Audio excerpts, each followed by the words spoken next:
VN24 Gujarat news આમ જનતાનો અવાજ. VN24 ગુજરાત ન્યૂઝ સાથે હું છું શિવાંગી. રાજુલા તાલુકાના જૂની બાર ફટોળી માધ્યમિક શાળા ખાતે તાલુકા કક્ષાના 77માં સ્વતંત્ર દિવસની ઉજવણી કરવામાં આવી હતી.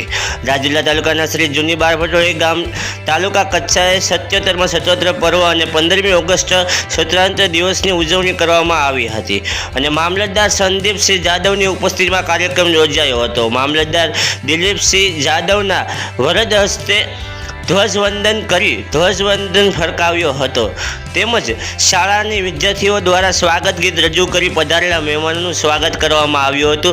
સાથોસાથ વિવિધ સાંસ્કૃતિક કાર્યક્રમનું આયોજન કરાયું હતું, જેમાં શાળાની વિદ્યાર્થીનીઓએ દેશભક્તિના ગીતો સાથે સ્કૃતિઓ રજૂ કરી હતી.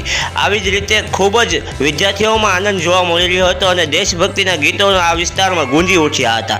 આ કાર્યક્રમમાં સરાહનીય કામગીરી કરનાર પોલીસ કર્મચારીઓ અને શિક્ષકોને મામલતદાર દ્વારા સન્માનપત્ર આપી સન્માનિત કરવામાં આવ્યા હતા. આ કાર્યક્રમ અંતે વૃક્ષારોપણ કરવામાં આવ્યું હતું અને બારપટોળી ગામે તાલુકા કક્ષાના સ્વતંત્ર દિનની ઉત્સાહપૂર્વક ઉજવણી કરવામાં આવી હતી. આ કાર્યક્રમમાં મામલતદાર સંદીપસિંહ જાદવ, નાયબ મામલતદારો તેમજ અજયભાઈ ખુમાણ, બીઆરસી કર્મચારીઓ સહિત ગ્રામજનો મોટી સંખ્યામાં ઉપસ્થિત રહ્યા હતા. VM24 Gujarat news, Rajula. कहते हैं मोहब्बत की इस मिट्टी को हिंदुस्तान कहते हैं, हिंदुस्तान कहते हैं. जो दुनिया में सुनाई दे उसे कहते हैं खामोशी, जो आंखों में दिखाई दे उसे तूफान कहते हैं. जो इस दीवार का सुराग है साहब, जो इस दीवार का सुराग है चाइना, अमेरिका, पाकिस्तान साजिशों का हिस्सा है, मगर हम इसे अपने घर का रोशनदान कहते हैं, रोशनदान कहते हैं.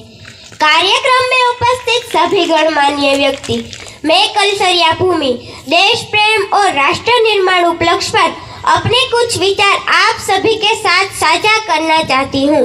आज़ादी, आज़ादी का असली मतलब वही समझ सकता है जिसने कभी गुलामी की हो. हम भाग्यशाली हैं कि हमने स्वतंत्र भारत में जन्म लिया. यूँ तो आज़ादी की लौ 1857 में ही जल चुकी थी, जो मिसाल बनकर 1947 को भारत देश को आज़ाद कराई. प्राचीन, मध्यकालीन और वर्तमान के उदाहरण से मैं स्पष्ट करना चाहूँगी.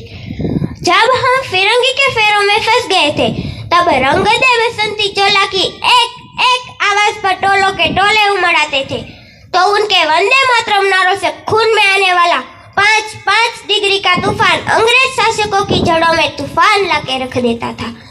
तब लोग मर जाते थे, मिट जाते थे, फांसी चढ़ जाते थे, क्योंकि ये उस दौर के देशभक्ति की कसौटी थी. वर्ष 62, 63 और 71 के युद्ध में अपना सुहाग गवा देने वाली औरत के घर के हालात कुछ ऐसे हुआ करते थे कि प्यार भी भरपूर गया, मांग का सिंदूर गया. प्यार भी भरपूर गया, मांग का सिंदूर गया. छोटे छोटे बच्चों की लंगोटियां चली गई, छोटी छोटी बेटियों की चोटियां चली गई. ऐसा एक विस्फोट हुआ, पूरे जिस्म की बूटियां चली गई. आपके लिए तो एक आदमी मरा है साहब, लेकिन मेरे घर की तो 2 रोटियां चली गई, 2 रोटियां चली गई. फिर भी एक माँ अपने बेटे को सरहद पर दुश्मनों की धज्जियां उड़ाने के लिए भेज दिया करती थी और पत्र में लिखती थी, माँ ने पत्र लिखा है बड़ी ही चाव से,